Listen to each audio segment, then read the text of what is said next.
In this lecture we are going to study about the classification in division Bryophyta. Previously we have studied the entire silent features and examples of bryophytic plant. So let us start with the classification under Bryophyta. Bryophyta plant, moist loving, called as amphibian plants. Now in Bryophyta there are two basic categories. ये जो bryophytic plant है दो group में divide कर सकते हैं, primitive और lower ब्रायोफाइटिक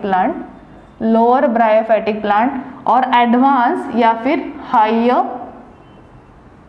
ब्रायोफाइटिक plant. Okay, तो ब्रायोफाइटिक प्लांट में लोअर, हायर या फिर प्रिमिटिव एंड एडवांस ऐसे दो कैटेगरीज हैं। लोअर ब्रायोटिक प्लांट मतलब their plant body is not as developed as the higher plants, their plant body is primitive, not very much differentiated like higher. Now under lower bryophytic plant there are two types, that is liverworts and hornworts. Now as you can see the word is common. Word मतलब thalloid structure. इससे पहले जो हमने silent feature पढ़े उसमें हमने देखा था थैलस स्ट्रक्चर होता है. थैलस मतलब लिवरवर्ट, हॉर्नवर्ट जो प्लांट्स है, ब्रायोफाइटिक प्लांट है, एग्जाम्पल रिक्सिया लीजिए या फिर मार्केंशिया, तो वो इस तरह से फ्लैट होते हैं. फ्लैट, डॉर्सी वेंट्रली फ्लैट है. ओके, प्रोस्ट्रेट या फिर ज़मीन के ऊपर इस तरह से हॉरिजॉन्टली वो ग्रो होते हैं. वहाँ पे बिल्कुल भी ऐसे इरेक्ट स्ट्रक्चर नहीं है. They are flat, thin, small, green coloured structure and these are the lower bryophytic plant. Plant body is not differentiated into root, stem and leaves. Now there are two types, liverwort and hornwort. The example of liverwort is Rixia and hornwort is Markensia. Rixia totally flat, दे एक जो है single slightly इस तरह से shape का दिखाई देता है और वो रोजेट फॉर्म में आता है, मतलब एक थैलस इस तरह से जुड़ के इस तरह से फ्लावर लाइक स्ट्रक्चर बनाते हैं. Okay, called as Riccia. अब ये जो है लोअर सरफेस से उनके हेयर लाइक जैसे हमने देखा था राइजोइड जो अराइज होते हैं और ये यूनिसेल्युलर है. Root like structure, rhizine, rhizoid absorb water and minerals from the soil but they are unicellular structure, single cell. In Markensia, the thallus of the Markensia is little more different from the liverwort. They are also flat, prostrate, dorsiventrally flat, thin like Rixia, but they develop a horn-like structure like this. These are the horn-like structures on their prostrate thallus. इस तरह से वो दिखाई देते हैं. Okay, this is the some different part. ये उनके reproductive organ जो है वो इस गैमेटोफाइटिक प्लांट के ऊपर ग्रो हो रहे हैं. So this is different structure. Marchantia show such kind of horn, therefore called as hornworts. These appendages, these are actually reproductive organ which are growing erect. Okay, so Rixia, liverwort and hornwort, Markensia, both comes under the lower bryophytic plant. Now second type is of higher bryophytes called as mosses. Now for example liverwort comes, उनका और एक नाम है called as Hepaticea. Hepaticea, वैसे ही mosses का जो group है उनको कहते हैं मसाए, MUSCI, मसाए. So Hepaticea and मसाए, Hepaticea lower bryophyte and मसाए मतलब mosses higher. मॉसेस क्यों कहते हैं? They are soft like moss. Moss एक सॉफ्ट स्पॉन्ज के जैसे वो अपीयर करते हैं, तो इसीलिए उनको मॉसेस और मसाए इन हायर ब्रायोफाइटिक प्लांट्स के अंडर वो आते हैं मसाए. अब इनका जो एग्जाम्पल है, they are higher means their plant body is little more developed, little more erect than the lower bryophytic plant. उनके एग्जाम्पल जो है वो है फ्यूनारिया, पॉलीट्राइकम एंड स्पैग्नम. इस तरह से तीन एग्जाम्पल हायर मॉसेस में आते हैं.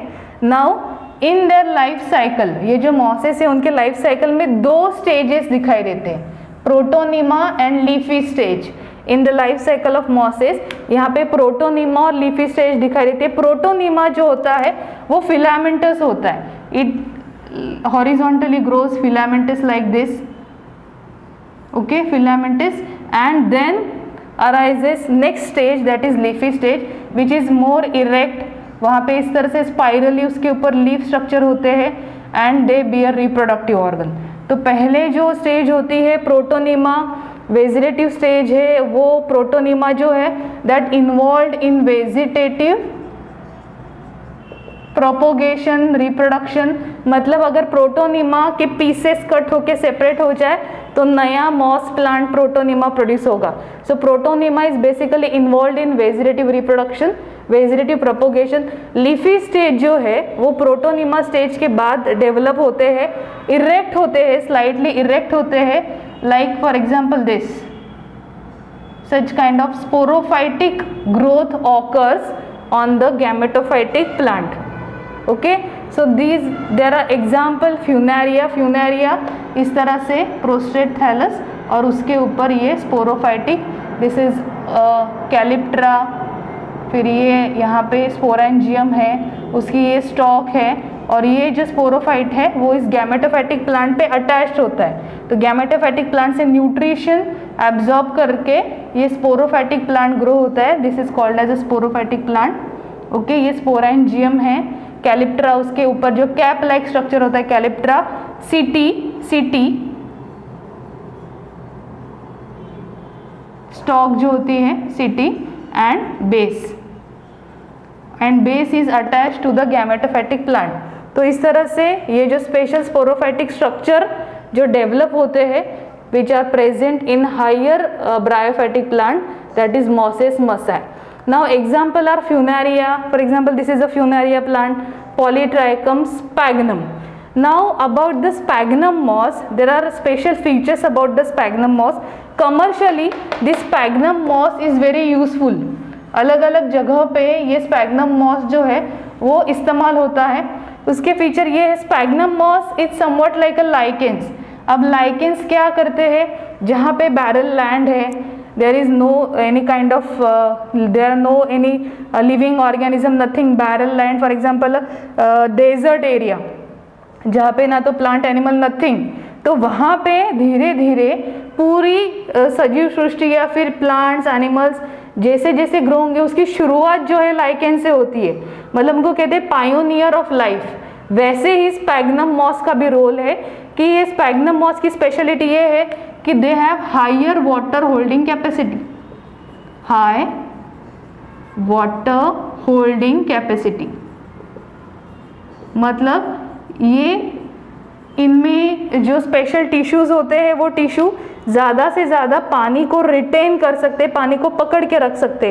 अब ये मॉइस्ट कंडीशन में ग्रो होंगे तो ये स्पैग्नम मॉस जो है जहाँ पे ड्राई कंडीशन है वहाँ पे भी ग्रो होंगे, वाटर जो है अपने बॉडी में स्टोर करेंगे, धीरे धीरे अदर प्लांट्स ग्रो होंगे, लोअर प्लांट्स, हायर प्लांट्स, और वहाँ पे एक न्यू लाइफ सिस्टम जो है वो स्टार्ट हो सकती है बाय स्पैग्नम मॉस। ओके, ये एक होगा रोल। दूसरा हाई वाटर होल्डिंग कैपेसिटी है, तो मॉइस्चर लविंग होते हैं, पानी ज़्यादा देर अपने बॉडी में रिटेन करते हैं।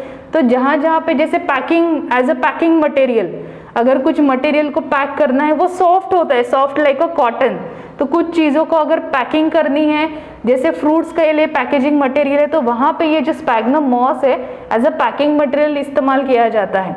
Okay, next third use is the during the grafting और जो लेयरिंग की प्रोसेस होती है। अब ये जो ग्राफ्टिंग लेयरिंग क्या है, artificial method of propagation. Layering का एक टाइप होता है गुटेइंग, मतलब ब्रांच पे कट किया जाता है, जैसे मैंगो प्लांट है, चीकू प्लांट है, उसके ऊपर कट किया उससे न्यू प्लांट प्रोड्यूस करने के लिए। तो उस कट के ऊपर जो है ये ब्रांच है, एरियल ब्रांच है, यहाँ पे इस तरह से आई शेप गर्डल बनाया, कटिंग किया, अब यहाँ से मुझे नया प्लांट प्रोड्यूस करना है। तो ये क्या करते हैं, अब इस एरियल ब्रांच है, ये हवा में इस तरह से ब्रांच है, उसको पानी कहाँ से मिलेगा, उसका कट किया है तो स्पैग्नम मॉस पानी में गीला करने के बाद यहाँ पे उसको पैकिंग कर देते हैं कंटिन्यूसली। ये स्पैग्नम मॉस इस इंसिजन जहाँ पे किया है उस पार्ट को कंटिन्यूसली वो वाटर प्रोवाइड करेगा, तो धीरे धीरे फिर यहाँ से रूट फॉर्मेशन होगा। तो ये जो है मेथड है उसको कहते हैं लेयरिंग, एयर लेयरिंग में ये sphagnum moss for retention of water, पानी पकड़ के रखने के लिए ये स्पैग्नम मॉस जो इकोनॉमिकली बहुत इंपॉर्टेंट है, इसका इस्तेमाल मैक्सिमम कमर्शियल लेवल पे किया जाता है. Okay, so this is about the two further types under Bryophyta, lower and higher. Lower is a liverwort, example Rixia. Hornworts, example Markensia. यहाँ पे Rixia, Anthoceros is also one of the example. Anthoceros. So Rixia, Anthoceros. Anthoceros हमने जिब्मा cup में देखा था. Markensia मतलब hornwort, horn like outgrowth. Mosses also called as Mossai. उनके life cycle में दो स्टेजेस है, protonema and leafy stage. Examples are Funaria, Polytrichum and sphagnum moss.